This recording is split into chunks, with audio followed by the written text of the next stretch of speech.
Oh my goodness! What a move! Into the Premier! I would like to congratulate my wife, Chelsea Green. Green with the title! On becoming the first ever Women's United States Champion.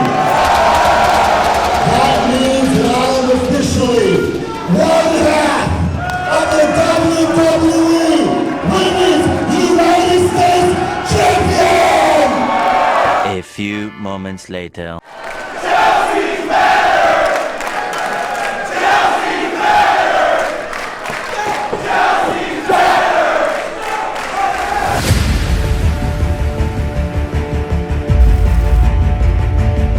Where is he? Where is he?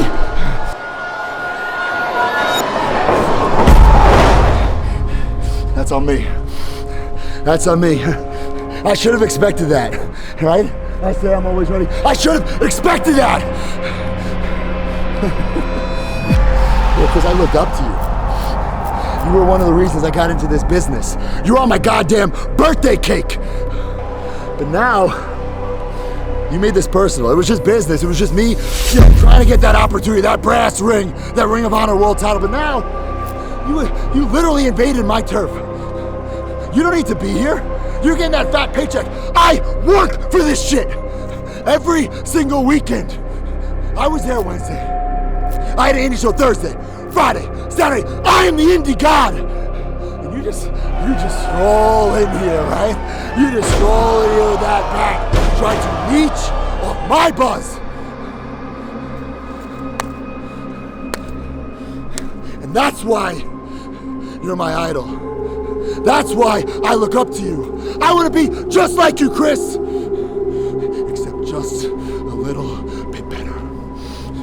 And Friday night, New York City, Hammerstein Ballroom. This title is cute, but I'm gonna raise above my head the Ring of Honor World Championship. What up, Cardona? Hey. Almost ready, huh?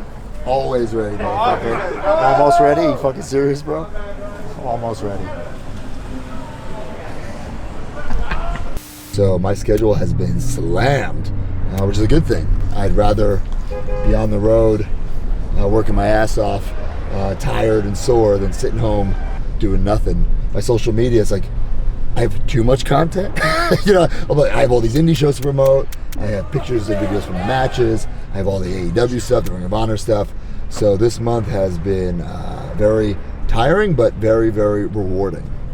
You gotta work hard when everyone's watching. You gotta work hard when no one's watching. People are watching, right? It's GCW. This is the number one indie, and I hate even calling it an independent. And it is in the sense that it truly is independent. No one's running it besides Brett Lauderdale. But it runs all over the country, all over the world, every single weekend. It's like a weird limbo spot in between independent and one of the big leagues. GCW is my home, whether the people like it or not. So I treat this match with Effy just as seriously as I'm going to treat that match with Jericho at Hammerstein Ballroom. But it's weird because I'm going to come out here and they're going to hate me. But so far, Ring of Honor land, AEW land, they've liked me. But at Hammerstein, they might boo the shit out of me because I'm not like an ROH type wrestler. I might be kind of like Big Show Batista from One Night Stand. If you, I think, or maybe that was an ECW show. One of the shows they did in the Hammerstein, the fans just shit on both of them. But I don't really care about the fan response because I can do it all. That's what being always ready is all about. Babyface, heel, whatever. I just want to win titles, and make money. Where are we off to right now? Oh baby, where are we off to right now?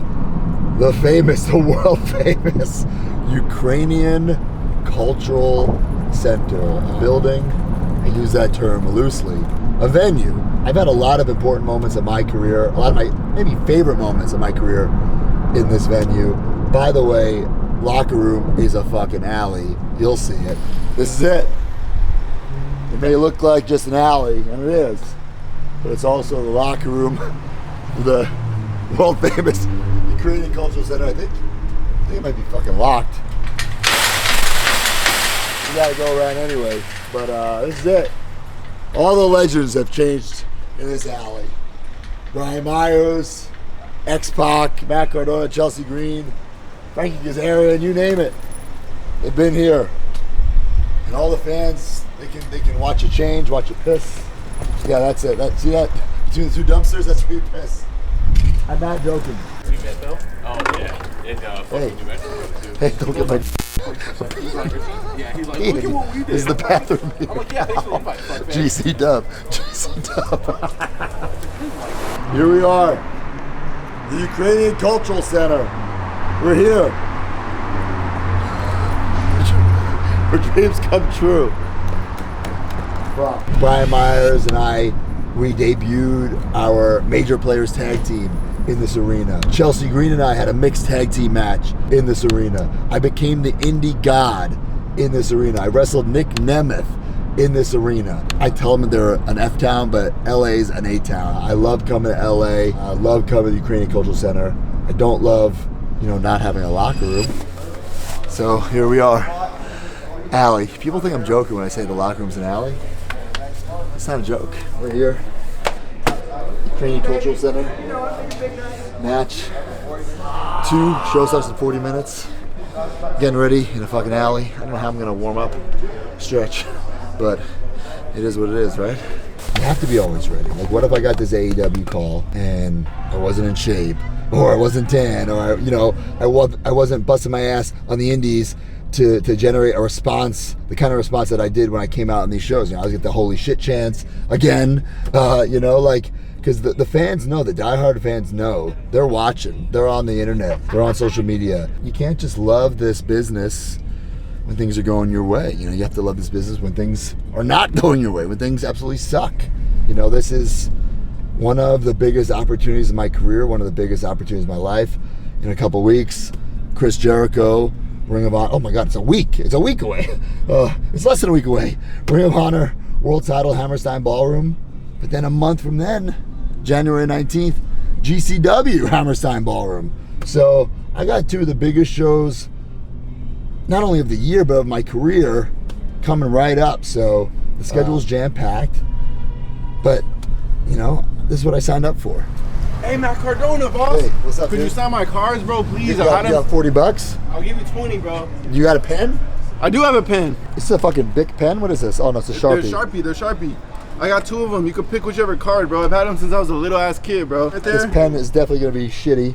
Yeah, you can do whichever one, bro. Oh, that one's not the best. I was a little ass kid, Fit Finley does not like that card. For real. Hey, there you go, dude. I had a little roadblock when I got injured, and I knew I needed to revamp the persona, the character a little bit. I knew I needed a little fresh coat of paint, if you will. I knew that, if AEW or WWE or even TNA, if they called, I couldn't I wouldn't walk out there with a Deathmatch King crown or the Indie God hat, because it doesn't fit there. I wanted something that could just be picked right out from the indies and put on TV, and that's what the complete Matt Cardona was. I knew the complete Matt Cardona, which has elements of Deathmatch King, Indie God, all that, all in one. I knew you could take that from an independent show on a Saturday and put that on Raw on a Monday or Dynamite on a Wednesday, and it worked, right? And the fans chanted, holy shit. You nervous, Jimmy? You nervous? I'm very nervous. I gotta beat Effy, prove I'm the heart and soul.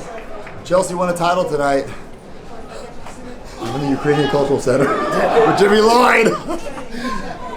Chelsea's with my family on Long Island. Did they go to watch? They watched. She won the belt. Yeah. My family's there. Her dad's like, where are you, Matt? Oh, just at the Ukrainian Cultural Center with Jimmy Lloyd. I'm in the back alley in a place in LA. You gotta laugh about it, right? Just gotta survive this match. Go right to Disneyland. It's a good reward. Good reward. How nervous do you get before each match?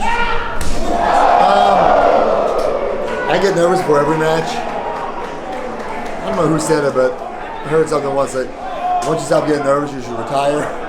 And I kind of believe that, Listen, there's definitely levels of nervousness, but this is a big deal. Effy, me and Effy are the talk of the internet right now, so there's gonna be eyes on this match.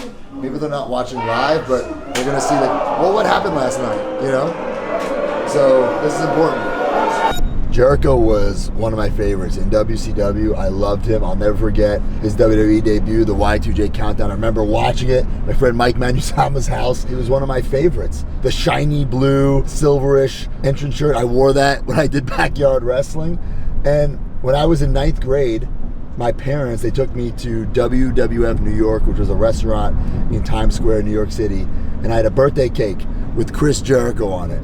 And it's crazy that, you know, that was in New York City, and now I'm wrestling Chris in New York City all these years later. Even crazier, 2005 ECW One Night Stands at the Hammerstein Ballroom. I'm there. Mikey Whipwreck, my trainer, brings me there. I'm essentially a fan, and I watch Chris Jericho wrestle at the Hammerstein Ballroom. Almost 20 years later, I'm wrestling Chris for the Ring of Honor World title. But Chris is somebody who I've looked up to. Guys like Jericho, Adam Copeland, Edge, Christian. Like when those guys were making it in the Attitude Era, those were the quote unquote smaller guys. And I thought, well, if these guys can make it, like, then I got to give this a try. So that's kind of why I really gave it a shot, because of guys like that. And Chris, whether he knows it or not, he helped me out so many times in my career. A couple examples. I was doing the one-legged tights for the Woo Woo Zack Ryder, because at the time I wanted to be different from Hawkins, different from Edge. I wanted to stand out. And it worked. It really did. But one day Chris pulled me aside, and I'm paraphrasing it, but basically said, like, you're too good to be doing this, and it worked, but you gotta wear trunks to be taken more seriously. And the next week, trunks, you know, all because of what Chris said. And then fast forward a couple years later, I get fired from WWE.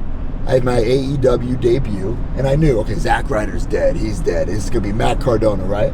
But I thought, okay, I can still like throw up the LI, right? And I did that. I helped Cody. I threw up the LI, and Chris pulls me aside. He's not mad at me. He said, you got to get rid of that shit. Everything about Zack Ryder has to die. And I'm like, well, Chris, I just put out a t-shirt that says Strong Island, do the LI. He's like, I don't care. But he was right. Like, it all had to die. And Chris he's the master of evolution. Everything he does, the reinvention, time and time again, he's an inspiration. And now I feel like I am too, you know, like obviously Chris has accomplished a lot more, but maybe that changes. New York City, Hammerstein Ballroom for the Ring of Honor World title.